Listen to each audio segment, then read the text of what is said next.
como primer contingente a la descubierta, compuesta por motociclistas de tránsito del estado, la banda de guerra Titanes de Chetumal.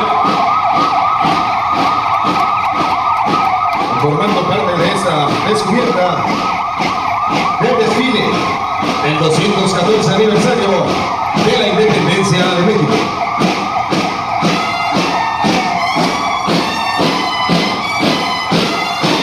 Desfile frente a nosotros en estos momentos la banda de guerra de Titanes de Chetumal.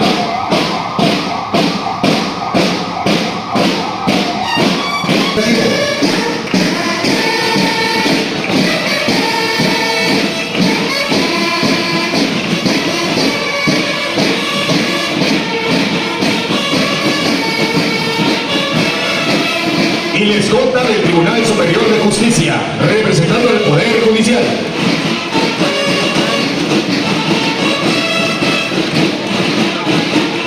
Abriendo el sector educativo, banda de guerra de escolta Jaguares de Chetumal.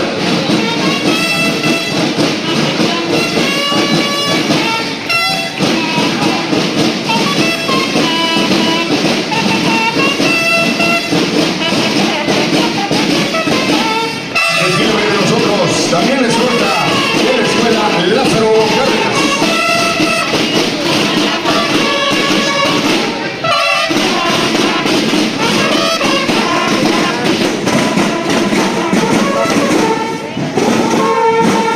Desfile también entre nosotros la escuela Lázaro Cárdenas, escuela de cobro matutino.